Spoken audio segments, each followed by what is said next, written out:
Урматтуу мусулман бир туугандар, жараткан Аллах Таалага мактоолор, шүгүрлөр, даңктар жана алкыштар болсун.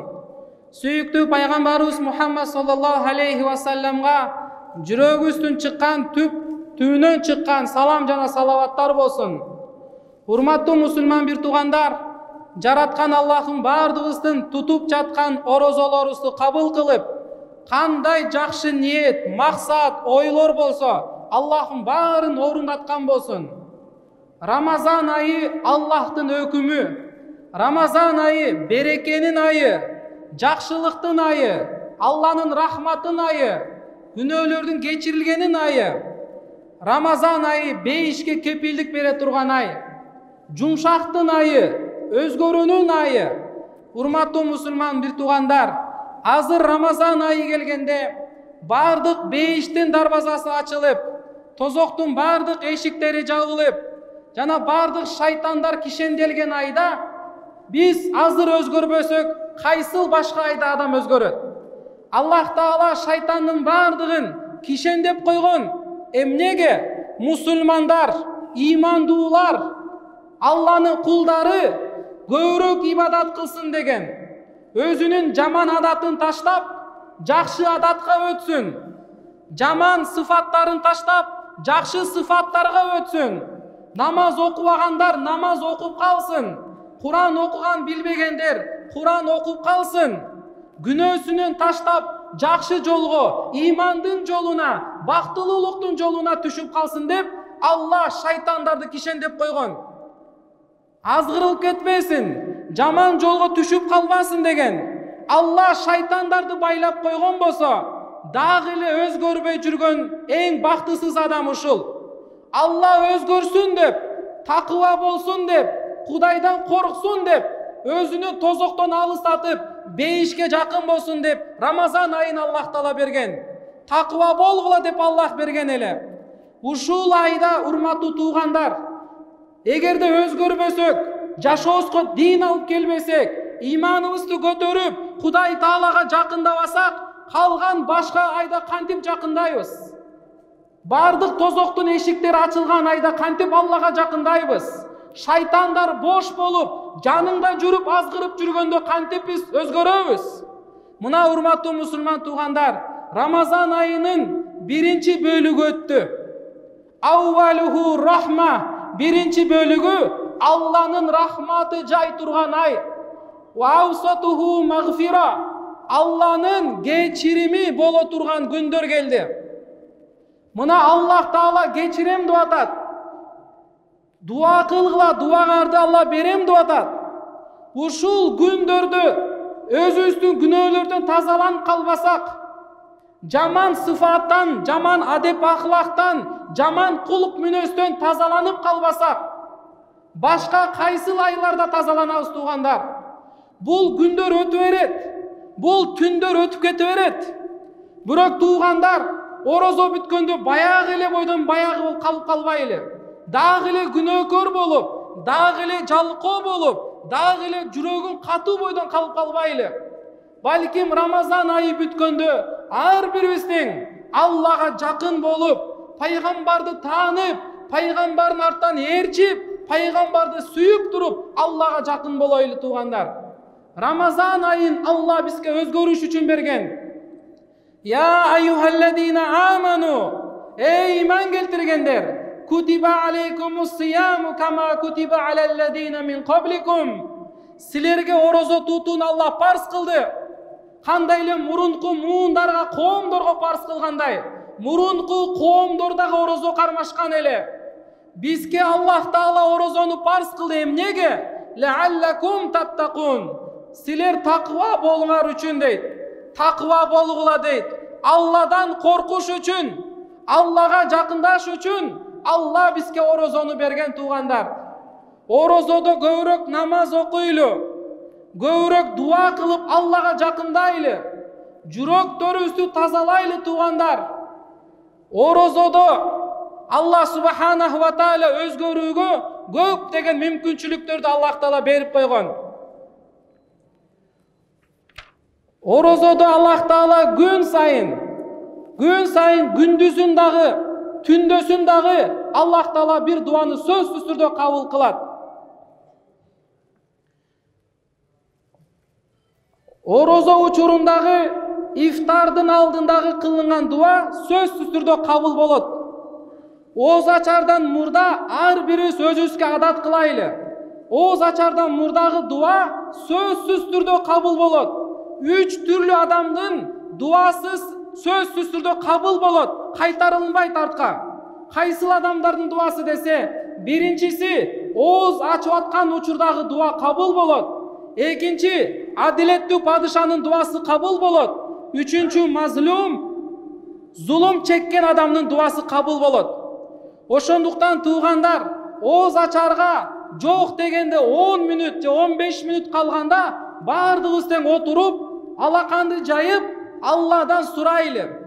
Сурай турган нерселерибиз көп. Канча нерсени Алладан сурашыбыз керек. Ошол ифтар учурундагы бардык дуалар кабыл болот туугандар. Орозо кармап, Аллах Тааланы таанып, дүйнөдөн кеткен болсок, Аллах Таала 5 сыйлык кылып берет.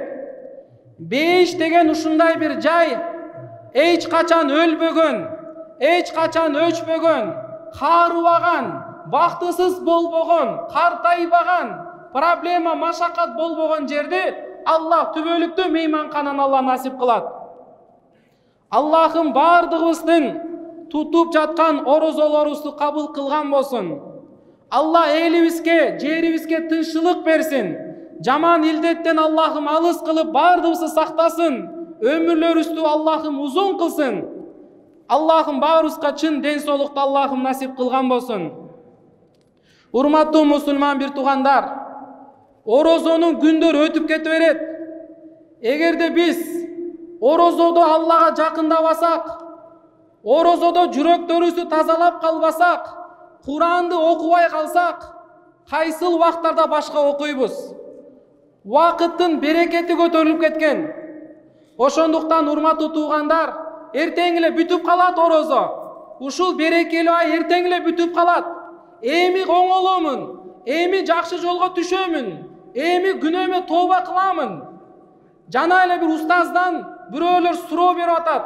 Ооз ачкандан кийин менин досторум наша чегет, башка жаман иштерди кылат боло береби деген суроо берип атат. Урматтуу туугандар, орозо жөн эле ачка жүрүү орозо эмес. Жөн эле чаңкап жүрүү орозо эмес. Ушул айда жаман иштерди таштайлы. Ушул наша, тамеки, жаман арам жолдорду таштайлы.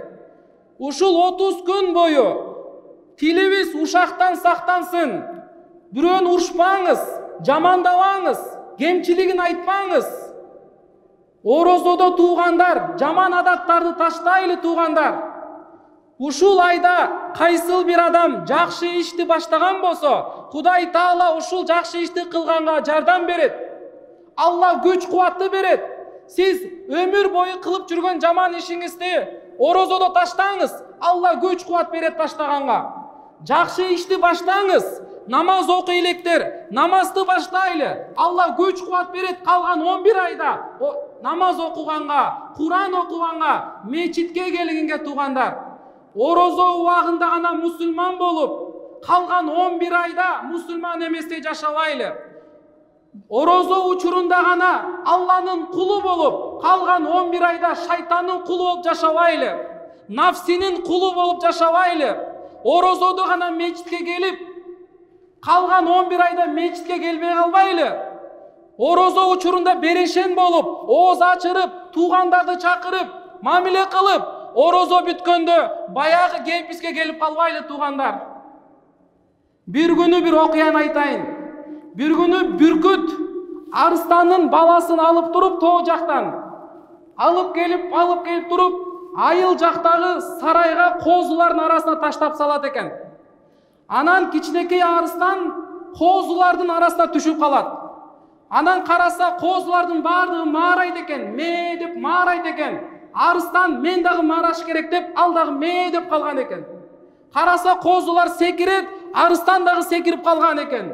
Чөп жесе бул дагы чөп жеп калган экен. ошентип ошол койлор менен козулар менен аралашып жүргөн экен. Канча убакыттар, жылдар өттү. Бир күнү эле козулардын баары качып кетип атат. Эмне болду десе, көрсө арыстан ата-энеси келаткан экен. Анан келип туруп баласын алып туруп, анан кийин баласы сүйлөсө, маарап сүйлөйт, чөп жейт, козулар ошоп секирет экен. Ата-энеси баласына түшүндүрдү. Эй балам, сен кой эмессиң. Чөп жебегин, маарабагын, сен арыстансың, сен ырылдагын дейт экен да.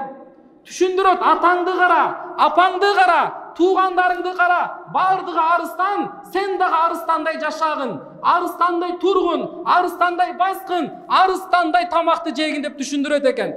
Анан ушул баласы түшүнүп, бир күнү кайра мен досторума барып келейинчи деп, досторуна барып айтат экен. Эй достор, мен силерге окшогон кой эмес экенмин. Мен арыстан экенмин. Аллах мени арыстан кылып жараткан. Мен ырылдашым керек деп ырылдаганда, баягы достор качып калат экен да. Ырылдап калдыр депчи. Мындайча айтканда, туугандар, 11 ай бою биз мусулман элек, бирок мусулман эместей жашагандырбыз. Мусулман болуп, мусулман жебеген тамакты жегендирбиз. Мусулман болуп, тилибиз булганып, ушактап, жамандап жүргөн элек, буттарыбыз жаман жакка басып жүргөн эле, кулактарыбыз арамды уган, музыканы уккан, ушакты угуп жүргөндүр. Туугандар, келгиле Рамазан айында чыныгы мусулман болойлу. Аллах бизге такыба болсун деп, оңолсун деп, чыныгы Алланын өкүмүн Аллах Таала берип койгон. Рамазан айында туугандар, мына шайтандар байланган айда биз түшүнөйлү, биз ким экенибизди. Жаратуучу зат бизди эмне максатта жараткан? Кандай максатта Алла бизди жоктон бар кылып жараткан? Бул жашоодон кийин каяка барабыз? Ошону ар бирибиз Рамазан айында түшүнбөсөк, каяктан түшүнөбүз? Берекелүү айда түшүнбөсөк, кайсыл башка айда түшүнөбүз? Мечитте отуруп алып, мусулман экениңди түшүнбөсөң, башка базарда жүрүп каяктан түшүнөсүң? Ошондуктан биринчиден туугандар, мусулман экенибизди түшүнөйлү. Аллах бизди мусулман кылып жараткан, ыйман берген. Алла баарыбызды мусулман кылып жараткандыгы үчүн мына баарыбыз ушул мячакта отурабыз. Алланын кулубуз. Биз шайтандын кулу эмеспиз. Нафсинин, дүйнөнүн кулу эмеспиз. Акчанын, дүйнө байлыктын, бийликтин биз кулу эмеспиз. Бардыгыбызды Алла мусулман кылып жараткан, өзүнө кулчулук кылсын деп пайгамбарларды жиберген, Кур'ани Каримди түшүргөн. Куранды жөн эле окуп коюш эмес, Куранды окуп, жашоого амал кылып, башкаларга жеткирсин деген туугандар. Түшүнөлү биз мусулман экендигибизди. Орозо бүткөндө кайра баягы жашоого өтүп кетип калбай, кайра маарап калбай, калган 11 айда чыныгы мусулман бойдон калайлы туугандар. Калабыз да буйруса иншалла. Бүткүл аалам, анын ичиндегиси эң шарафаттуусу ушул адам. Бирок өз максатын билбегендиктен, Алланын жолунда жашабагандыктан эң төмөн даражага түшүп калган. Көзү бар, акыйкатты көрбөгөн. Кулагы бар, акыйкатты укпаган. Тили бар, акыйкатты айтпаган. Колу бар, акыйкатты албаган. Буту бар, акыйкатка баспаган. Ушул адам эң төмөн даражага түшүп калган. Бусуп алып жүрөктү, илип алып мусулман деген сүрөттү. Канчалаган күн өттү, канчалаган түн өттү. Дүңкүр өткөн жүрөктү, сүттөй актык, жоголтук тактык, бардык жакта гүл кушаттык. Аттиң ай аттиң, бул өтө эле мастык туугандар. Бир кезде жалгыз Алла гана бар эле, башка эч нерсе жок эле. Асман, жер, бейиш, тозок жок эле. Жалгыз Алла гана бар эле. Бир күн келет туугандар, жалгыз Алла гана калат. Калган бардык нерсе жок болот. Биз көрүп аткан асмандагы жылдыздар сапырылып түшөт, жер токтойт, күн нурун алат. Эч бир адам, жин, жаныбар, сууда балыктар калбай калат. Жалгыз Алла гана калат. Эй адам баласы, эмне үчүн ушул күндү ойлобойсуң? Бассаң, турсаң, ааламга көңүлдү бурсаң, көмөскөдө эмес го айлананын көгөргөнү, көмөскөдө эмес го ата-энеңдин, бир туугандын, достун өлгөнү. Аалымдар жасат, жасканы жүрөктү жарат, дос балтадай кесип айтат, душман шекердей таттуу айтат. Айтылган сөз Этиңе эмес, жүрөгүңө жетсин. Ар бир адам өзүмдү дагы, үй бүлөмдү дагы, бүткүл үммөттү бейишке алып кетем деп жүрөктөн чечсин туугандар. Менин катуу айтып атканымдын себеби силер укпагандык үчүн эмес, кулактарыңарга айткан жокмун. Мен айткан сөз бул жүрөктөгү кулактарга жетсин туугандар. Ар бирибиз оңолойлу, чыныгы мусулман болойлу. Мусулман бойдон калган 11 айдан мусулманча жашайлы ар бирибиз тең. Аллах Таала айтылган сөздөргө бардыгыбызга амал кылганга тауфик берсин, жардам берсин, күч кубат берсин. Мамлекетибиз өнүккөн, өскөн мамлекеттерден болсун. Аллахым жаман илдеттен баарыбыз сактасын, бир туугандарыбызды сактасын. Ушул жаман илдет алыска кетсин. Аллахым баарыбызга узун өмүр, чын ден соолукту Аллахым насип кылган болсун. Ва ахиру дa'wana анил хамдулиллахи rabbil alamin bi rahmatika ya arhamar rahimin.